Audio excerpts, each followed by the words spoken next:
I'm Richard Porter. I'm Johnny Smith. And this is On the Other Side of Things, the Smith & Sniff spin-off in which we answer your questions. Do you remember those Peugeot 208 GTIs and 308 GTIs that looked like they had sort of graduated across, so it was two-tone but front to back rather than top to bottom, if you follow? Yeah, they never looked right to me. It always reminded me, the red and sort of blacky one, anthracite one, reminded me of a strawberry dipped in chocolate. Oh, yeah. So every time I saw a picture of one, I felt a bit hungry. Dark or milk chocolate? Dark. Oh, yeah. One of those chocolate fountains that always looks like a really big mess waiting to happen. Somebody's going to trip and fall into it. I told you about that story, haven't I? No. I told you about this someone tripping over one of those when it was in full motion. What? Seriously? Yeah, it's a friend of mine's next door neighbour who were a little bit, shall we say, jingle jangle and showy. Yeah. All right, they had a Mercedes S-Class where the rear suspension malfunctioned and it went as high as a Toyota Hilux at the back. You have told me about that. And they had a house party. Yeah. And they had cream carpet in their front room and they had a full, massive chocolate fondue fountain thing. Would you do and the host, the host was drinking more wine than he was dishing out, I think, and tripped over the mains cable for it. Took the whole fucking lot down. Oh my God. Onto the floor. Just litres liquid chocolate. Was it still sort of like spurting everything? Yeah, honestly, had to claim on insurance and just Stanley the whole carpet up and just throw it in the bin. Holy shit. Did he become covered in liquid chocolate? Yeah. So he looked like one of those cormorants that's been in a tanker accident. Just sort of flailing about on his cream carpet. Honestly, he just tripped over the cord. just took it completely off the table like a swipe. Oh man, I would pay cash money to see that.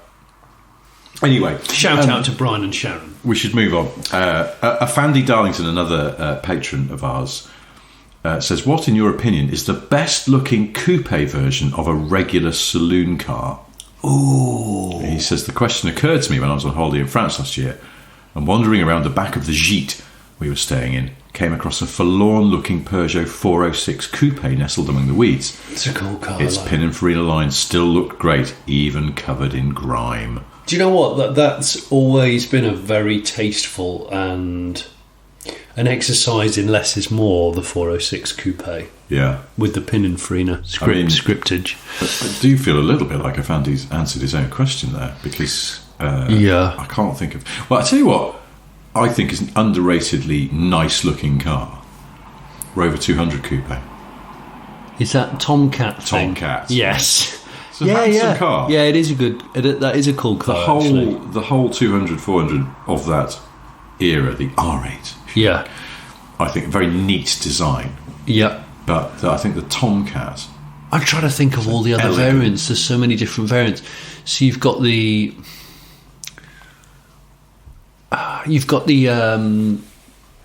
bobbins. What, of the R8 Rover? Well, would you class it? I mean, you've got the Astra Coupe. Would you class the Calibra? The Calibra was on its own. Yeah, coupe. sort of, Like the 6 Series BMW was on its own. Yeah. Oh, but you got the 3 Series. Oh, I know. To make it a little bit more modern, 1 Series BMW Coupe. Yes. I think is such a much better, more desirable looking, stronger shape than the 1 Series 5-door. Yeah, but that's a relative thing, isn't it? It's better looking than the hatchback, but it's not the best. The question is best looking coupe version of a regular saloon car. I think that's still 406. I can't, like, the Laguna was all right, but that's not brilliant. And what else did Peugeot do? And the 407 coupe, but that just wasn't as nice as the 406. No, I associate that with a really messy weekend in Essex. I borrowed one of those from a press office and had a lads weekend away in Essex, and it was crazy. Actually, it was a crazy weekend. Can't really talk about it, but I remember driving there and back in a 407 coupe. I think it was a 3-litre petrol. No, I'm a little Volkswagen coupe. Was there? Well, I mean, Sirocco, but it wasn't. That's a model in its own right. Yeah, I don't think which I liked. they've ever done a sort of straight coupe version of and sort of tied it back to whatever it was based on. No, the Rover 800 coupe was cool. I thought. I mean, yes, it wasn't wild. No, it was very elegant, great D-pillar. Yeah, really elegant, and that sort of it had a better arse on it in a way than the 800 Saloon. Yeah, because it had that sort of nice kind of lip, like sort of spoiler effect rather than the. Yeah. But anyway, we could get bogged down in that. Honda Civic Coupe. It was always a bit strange because did we get that in the UK? We did for a bit, yes. Yeah, one of them. It was always a bit of a like, whoa, who's going to choose that? There was one that was quite nice looking, but not amazing, and then there was one that was really not that great. And there have been others, I think, in the US and other places. They did an Accord coupe, didn't they? Yes, they did. Other US spec. Yeah, that was one of those ones where it was. Do you remember the coupe and the Accord Estate were actually American Accords that came in? I think they were both built in the US. I like the Accord. Pretended they were all part of the. Have Toyota ever done a spin-off? Well, I suppose Corolla. Like the A86 is a Corolla coupe, technically. I suppose it is, and the Levin and all the other derivatives. But it's still not better looking than a 406 coupe. So, I think we've probably drawn this one out. Unless listeners, if you're listening to this, shaking fists at the speakers, going, "I can't believe you haven't said X." You absolute pair of bell helmets. Yeah, exactly. Yeah, wands of plenty. Yeah. Please write into us. And also, P.S. Thanks for recording the podcast on a busy road, you ani. It wasn't busy before we started recording. We're in an Airbnb full of nautical, beachy accoutrement. So, a question from Jack Taylor. Richard mentioned he'd been watching Mighty Car Mods in a recent podcast.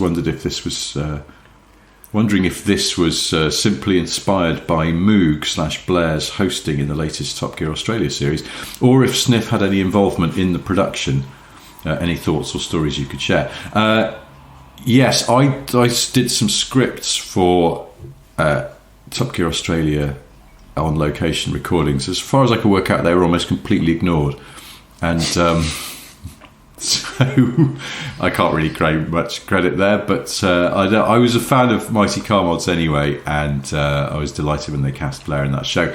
He then sent me a note recently to say that after recording Top Gear Australia, he had started reading my book about Top Gear, and he sent me a note through Instagram to introduce himself, and I had to go, mate, some of those scripts you may have seen, they were written by me, and he didn't know. Really? Yeah. Interesting. So that's a bit. This industry's not as big as people think it is. It's not. No, that's one thing I knew a while ago. Back in the day, when Jeremy accused Fifth Gear of burning down the Top Gear props cupboard, and some people actually believed it. It was amazing. We actually got hate mail. Seriously, going, that's so immature. No. Just because you're not as popular as Top Gear. I'm like, guys, please, you need to understand that this is just japes. What? Like they didn't realise that lots of the camera and sound operators and other editors, they worked between Fifth Gear and Top Gear. They're all freelance people. There was a period, I think, when the cycles of the two shows sort of perfectly aligned, so that you were in production when we weren't, and vice versa. So a lot of the crew, camera and sound people particularly, would just be able to do both. Yeah, and that was absolutely fine. We're all friends. We're all friends. I didn't know that you got like stinky messages there about. Yeah, we did. We got some real bitchy messages from people who were such Top Gear loyalists. They thought we were like just trying to be more popular by arsing, by arson attack. Because that was a true story. Genuinely, the storage warehouse where our set was kept did burn down. It caught fire. It wasn't us. No. In the words of Shaggy, it wasn't me. That also around that time. No, not around that time. Was it? I can't remember. When we moved to the bigger studio, there were those fake Airfix kit frames that had real car parts in them. Inspired idea by, I think the designer Jonathan Paul Green came up with it. I guess he must have done. He used to do our set design. And it was great, but we had car makers sent down a load of bits. We had, I can't remember who, but maybe like sort of Jag or Lotus people sent down wheels and panels and stuff like that. And they were sent to Dunsfold or somewhere to be stored for a bit until the whole Airfix thing could be assembled. Yeah. And then they got nicked. So if you looked at those Airfix things, they had like really rubbish like wheel trims and shit on them because the expensive alloys that we'd been donated by car makers had all been stolen. Yeah. Oh, sugar. Was that Fifth Gear as well? Yeah, it was us. Oh, yeah. So there was Plato. Of course. I was Jason Plato. Tiff outside in the getaway car in the 5 Series manual. Come on, hurry up. In the 550i. He'd be a useless getaway driver though, because he's quite impatient, isn't he? He'd just fuck off before the robbers had left the back. Because he'd do that whole thing of like, you've got 2 minutes, and if you're 2 minutes and 5 seconds, he is already gone. Yeah. I've got another question here from Paul Renauden. I hope I'm pronouncing that correctly. He says, I've fallen down a YouTube rabbit hole these last few days watching people drive through Fords and floods with varying degrees of success and laughter. My question to you, pair of strokers. Ford. Yeah. Is it open again or are they closed? I don't know. Me and Greg James have been talking about going for a day out there and taking a picnic. Because he became mildly obsessed with it a year or so ago. So did I. We would just constantly compare notes about complete tool ends driving through fast and BMW 1 Series. So many 1 Series just absolutely cocaine nosing the water up. Well, that's it. And you can see that brief moment where the driver emerges the other side and goes, "Yeah, I've got away with it." Yeah, and it's like that's the death rattle. Yeah. Like, it's awful. all over. That's it. Your engine is. But again, it's another reason to have a basic understanding of the thing under your bonnet. Yes. It takes you for hundreds of thousands of miles around. You really ought to understand how the fucking thing works. Well, I suppose. Basically, I don't mean like in depth. Well, no. How many things do you own where you understand how they work or don't? I actually don't. I don't know if I should say this out loud. You don't know how scissors work. I don't really understand how the internet works. And my business is built on the internet these days. Well, this probably isn't the time to go into it. I genuinely... There's a lot of it where you sort of just take it for granted and then someone sort of alludes to some complexity with like just how a web page loads up and you go, what? I mean, and speaking as someone who's accidentally broken web pages that I've been mine back in the day. Back in the day, yeah. You realise it's a more delicate and intricate thing than you might credit. But anyway, Paul had a question, which is my question to you, pair of strokers. He says, what is the most stupid or unbelievable thing or incident you have seen someone else do in a car, and can you remember what car it was? The most unbelievable incident. Gosh. I saw a lady in a hospital car park. It was quite a new hospital, and they'd done that thing to sort of make the car park look a little more jazzy. They'd put some big rocks on top of the sort of curb islands that split up the car park from the access road. Yeah.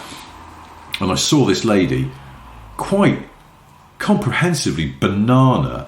Well, not quite banana, but certainly really scraped and horribly, like sills and all. And I think, from memory, it was a BMW 3 Series. But she just turned in, mounted the curb, and absolutely just bananas around the rock. And you just went, how could you not have seen any of these things? Oh, my gosh. And also, what was really striking was this horrendous noise. Oh. People turning around and looking. She sort of got her car off the rock and the curb and then just drove off. She didn't stop to look at the damage. I think she was so embarrassed she just fucked off. There's a lot of the sort of drive of shame. You see it on the internet where people have overdriven and crunched up curbs and bent back axles and all sorts. And they just sort of pause, dip the clutch, put it back into first. Meanwhile, there's people always filming, of course. And then they just try and drive away when it's sort of clown carring its way. Yeah. Crabbing down the road. You're like, the car's fully broken. Yeah, it's broken. You need to just pull in and admit, I made a massive mistake. I'm a complete dong, but sorry about that, guys. It's my car, not yours. Yeah. I didn't see it, but I grew up in a village where somebody drunk drove.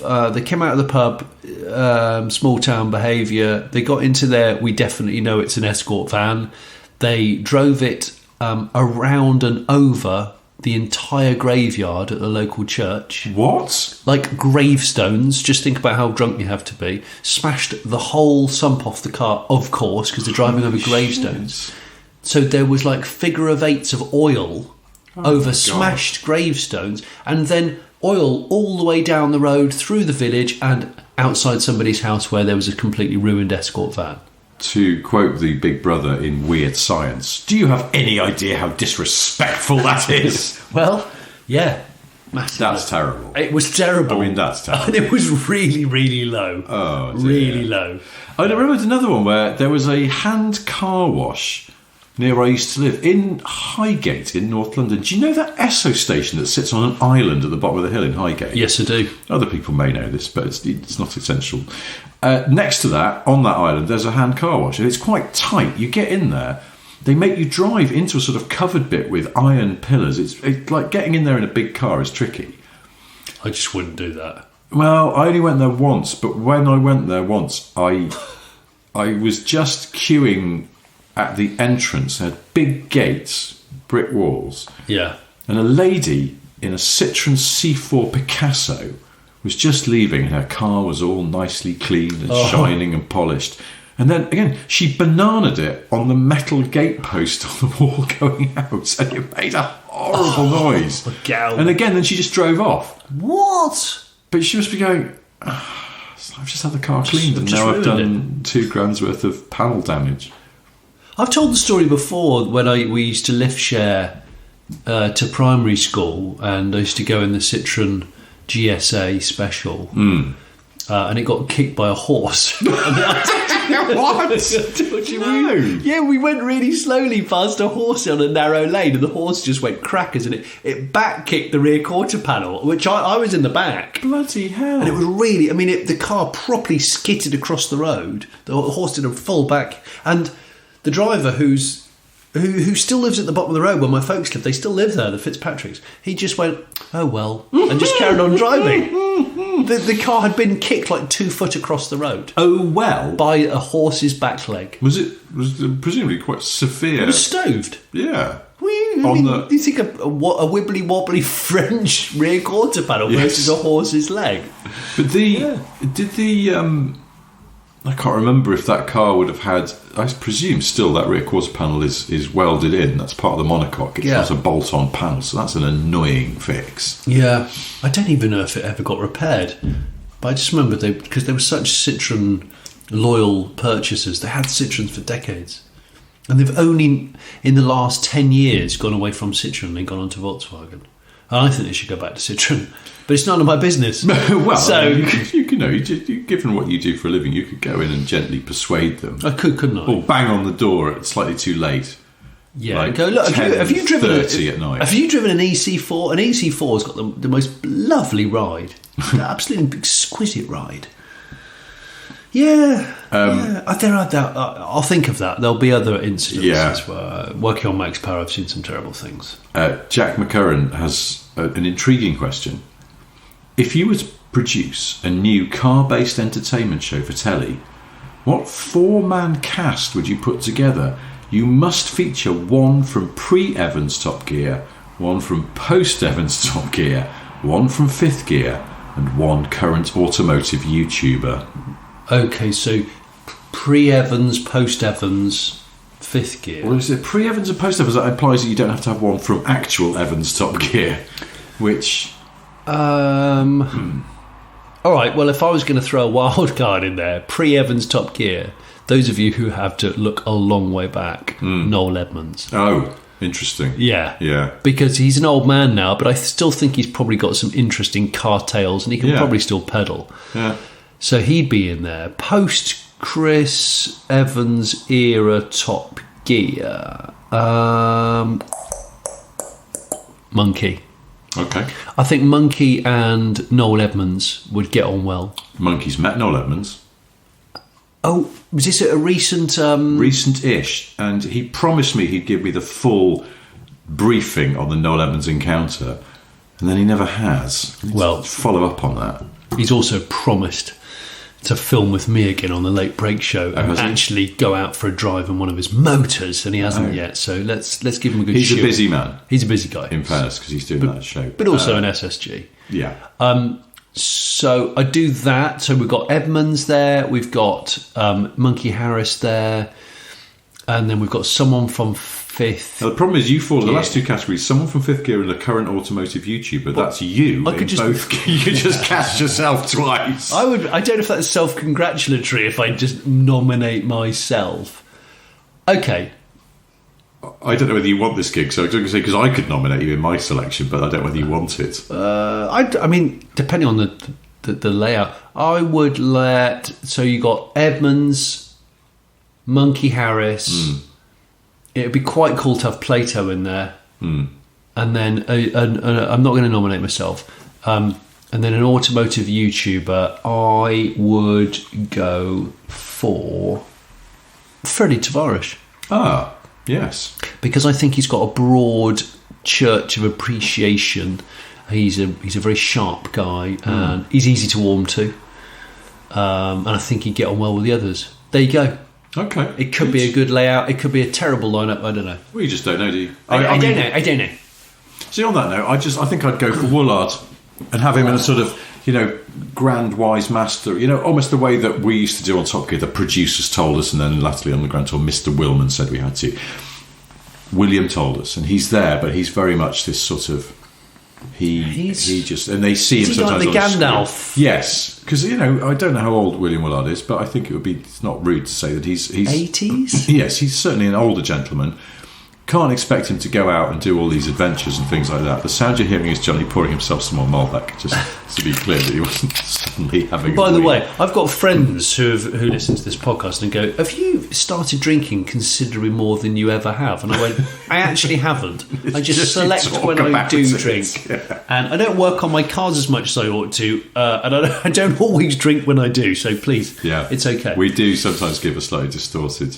I'm putting together this book of my Evo columns because I've been doing it for so long. I just thought I could do a little compilation of them. And looking back, it's quite weird doing 21 years because I realised that it's almost like rereading a diary because I talk about what was going on at the time.